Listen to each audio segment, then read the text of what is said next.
27일 말레이시아에서 2026 북중미 월드컵 아시아 지역 2차 예선 조추첨식이 진행되었는데요.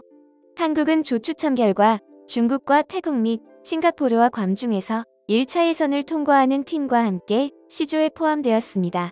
2차 예선에서는 1-2위만이 월드컵 3차 예선에 진출하는 상황에서 한국은 같은 조에 편성된 세 팀과의 상대 전적에서 압도적으로 앞서 있기에 3차 예선은 무난하게 진출할 것으로 예상되는데요. 한편 중국에서도 이번 월드컵 조추첨 결과에 대해서 많은 기사들이 쏟아졌습니다. 죽음의 조. 월드컵 예선 조추첨에서 한국과 태국을 만났는데 이대로 월드컵 희망이 또 산산이 부서질 것인가? 라는 제목과 함께 이번 조추첨에서 일본 포트의 이상적인 결과는 오만과 아랍에미리트 카타르였지만 결국 오랜 세월 중국에게 고통을 안겨준 한국을 만나게 되었다. 중국은 한국을 이길 가능성은 거의 없다고 봐야 한다. 라는 내용 및 월드컵 본선 진출을 위한 예선의 경우의 수와 함께 현재 중국 축구 국대팀의 상황에 대해서도 상세히 보도하고 있었는데요. 지난 월드컵 최종 예선에서 베트남을 상대로 고전을 면치 못했던 중국이기에 중국은 베트남의 라이벌 격인 태국과의 11월에 치러지는 2차 예선 1차전에 총력전을 펼칠 것으로 보여집니다. 한국의 2차 예선의 통과는 힘들지 않을 것으로 보여지지만 무엇보다 중국과의 경기에서만큼은 한국 선수들의 부상을 경계해야 할 것으로 보여지는데요. 참고로 한국 23세 이하 대표팀이 최근에 펼쳐진 중국과의 친선전에서 엄원상 선수가 2골을 넣은 뒤 발목 부상을 당하였고 조영욱과 고영준 선수 등도 부상을 당하기도 하였습니다. 이런 와중에 중국의 축구 포털 사이트에서는 조추첨 결과 한국에서는 한국 축구 팬들이 중국과의 경기에서 한국 축구 선수들이 부디 부상을 안 당했으면 한다는 내용의 댓글들이 넘쳐난다는 글들이 번역되어 올라오기도 했는데요. 그럼 이번 조추첨 결과에 대한 중국인들의 댓글 반응 함께 하시겠습니다. 축구 실력은 니들보다 못하긴 하지만 아무리 더럽고 손버릇이 나쁘다고 한들 너희보다는 심하지 않지.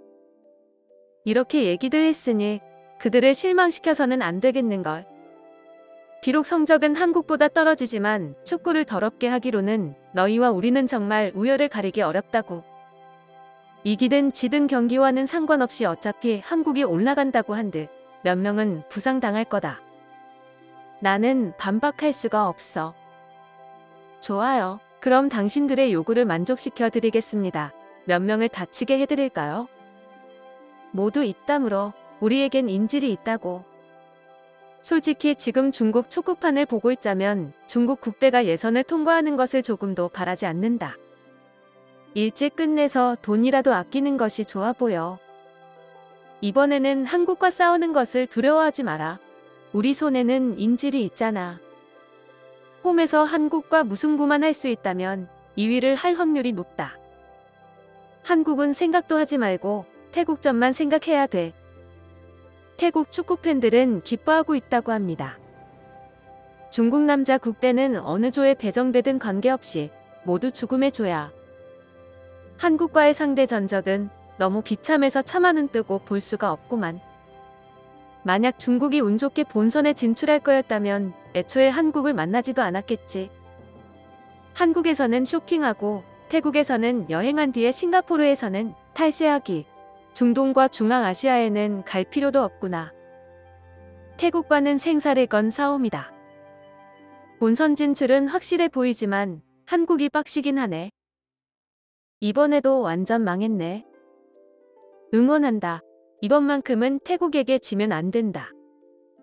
다른 관점에서 보면 중국은 2030년 월드컵을 가장 먼저 준비하는 팀이 되겠구나. 태국의 월드컵 진출을 축하합니다.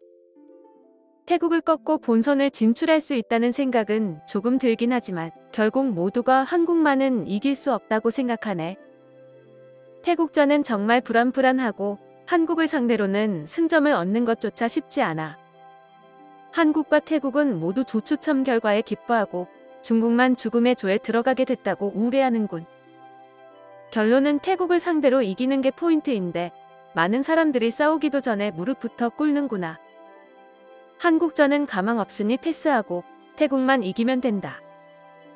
중국 축구 국대는 어느 팀을 상대하든 지는 게 정상이지. 월드컵은 중국 국대와는 아무 상관도 없어. 차라리 월드컵 개최로 진출하는 게 더 현실적이야. 중국 국대에게는 월드컵 예선이 월드컵 본선과도 같다. 가장 어려운 원정 경기는 한국과의 마지막 경기라고 할 수 있는데 아마 한국은 그때쯤이면 이미 본선 진출이 확정될 것으로 예상되고 그렇게 되면 유럽파 선수들은 경기에 안 나올 수도 있겠는데 한국이 교체 멤버들이 나온다고 한들 중국은 이길 수가 없는데 무슨 의미가 있겠냐? 1차전에서 태국에게 패하는 순간 사실상 끝났다고 봐야지. 태국을 상대로 이기지 못할 거다. 빵주는 아예 언급도 하지 마라. 망했어. 싱가포르를 상대로도 승리를 확신할 수 없다고. 한국 팀을 제외하고 나머지 팀들은 모두 확률상 반반이라고 봐야지. 최고의 복권에 당첨된 태국에게 축하의 인사를 전합니다. 한국이 아닌 다른 팀에게 승점을 잃는 순간 그냥 일찌감치 포기하는 게 나아 보여. 중국 국대가 2위를 하지 못하면 국대는 그냥 해산하자. 이렇게 오랜 시간이 지났음에도 아직도 남자 축구에 대한 환상을 가지고 있습니까? 이젠 모두가 태국을 상대로 두려워하고 있어. 어이가 없구만. 일단 기대치를 0승0 무패로 잡아놨어. 이제 어떤 서프라이즈가 있을지 한번 지켜볼까요? 중국 국대는 지금까지 우리에게 희망을 준 적이 한 번도 없어. 중국 국대의 침투 패스는 동남아 국가들과 비교해서도 미흡하고 미드필드 라인에서도 우위를 점할 수 없다. 지난 2년을 기준으로 태국팀의 전적은 중국을 훨씬 앞서 있어. 한국은 너무 독보적이라 배제하고 중국은 태국과의 경기에 힘껏 집중해야 해. 분석할 것도 없어. 한국전에는 최선을 다하고 나머지 두 팀을 다 제압해서 2위로 올라가면 되는 거잖아. 괜찮아. 그냥 한국전은 가벼운 마음가짐으로 치르고 다른 나머지 경기들에 집중해 보자고. 태국이 예전보다 강하지 않다고들 말하는데 그럼 반대로 중국 국대는 이전보다 나아지긴 했냐? 썩을 가장 만나기 싫은 두 국가를 만났네. 월드컵이 64개 팀으로 확대될 때까지 기다리자. 8.5장으로도 안 돼서 중국이 못 올라가면 피파는 당장 월드컵 60개 팀 출전을 검토하기 시작할 거야. 이제는 태국도 무섭다. 한국을 상대로 이길 것이라고 예상하는 댓글들 자체를 찾아보기 힘들었으며 한국에게 무승부로 승점 1점이라도 챙기면 대성공이라는 반응들과 함께 태국을 경계하며 과연 이길 수는 있을까라는 반응의 댓글들이 많이 눈에 띄었습니다. 오늘의 영상은 여기까지이며 구독과 좋아요는 영상 제작에 큰 힘이 됩니다. 감사합니다.